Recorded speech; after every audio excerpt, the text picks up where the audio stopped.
நான் எம்பிசி போனாலும் பிசி போனாலும் ஓசிக்கு போனால் கூட எங்களுக்கு உண்டான வாய்ப்பு வரும்ல. இங்கே ஒன்றுமே இல்லாமல் இருக்கக்கூடாது.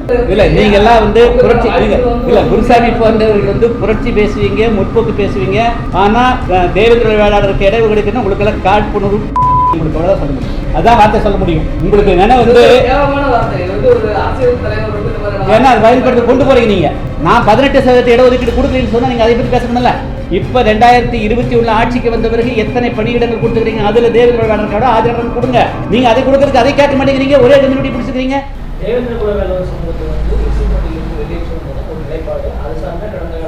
இன்னைக்கு அதுல இருந்து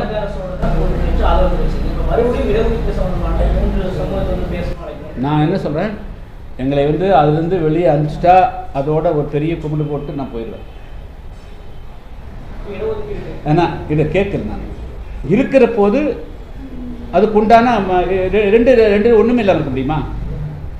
அதாவது நீங்கள் வச்சுருந்தோன்னே இதுக்கு உண்டான பங்கு கொடுத்துருங்க.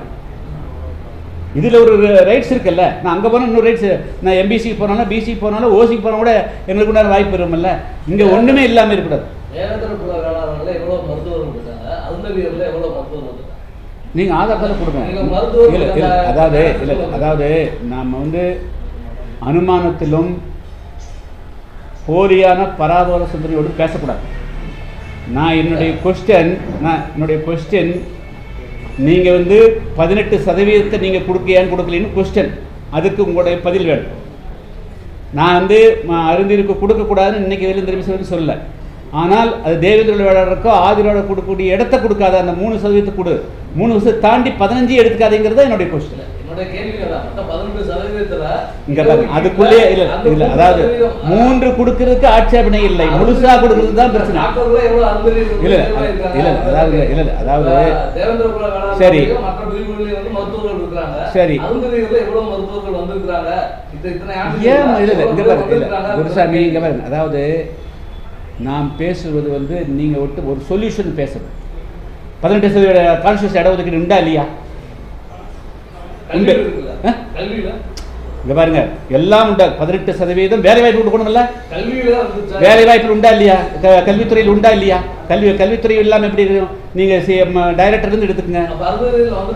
நீங்க ஏன் ஒண்ணு போகுது? தேவேந்திர வேளாளர் என்னாச்சு, அந்த ஆதிராளர் என்னாச்சு? ஏன் நீங்க அதை மட்டும் பேசுறீங்க?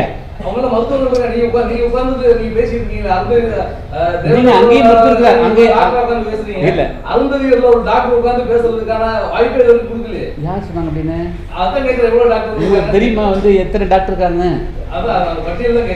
அந்த பட்டியலையும் அவங்ககிட்ட தான் கேட்கணும், அரசாங்கத்தை கேளுங்க. இல்ல அதாவது குருசாமி உங்களுடைய போன்ற உங்களோட நோக்கம் வந்து 18% கொடுக்க கூடாதுங்கிற நோக்கம் தான். பல பேருடைய நோக்கமே இந்த இல்ல இல்ல நீங்க எல்லாம் வந்து புரட்சி இல்ல குருசாமி போன்றவர்கள் வந்து புரட்சி பேசுவீங்க, முற்போக்கு பேசுவீங்க. ஆனா தேவேந்திர வேளாளருக்கு இடைவு கிடைக்கணும் உங்களுக்கெல்லாம் காழ்ப்புணர்வு உங்களுக்கு அவ்வளவுதான் சொல்ல முடியும்.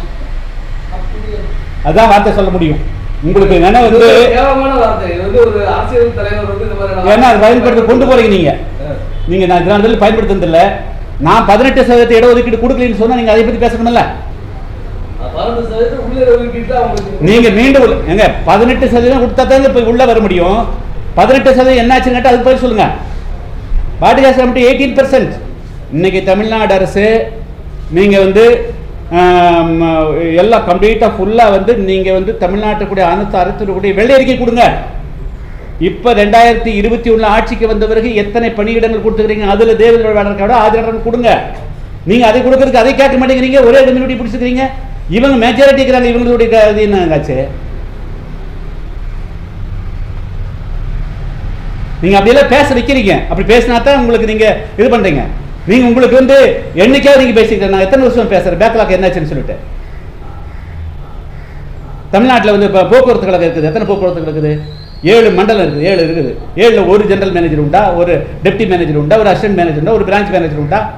ஏன் அதெல்லாம் நீங்க வந்து பேச மாட்டேங்கிறீங்க?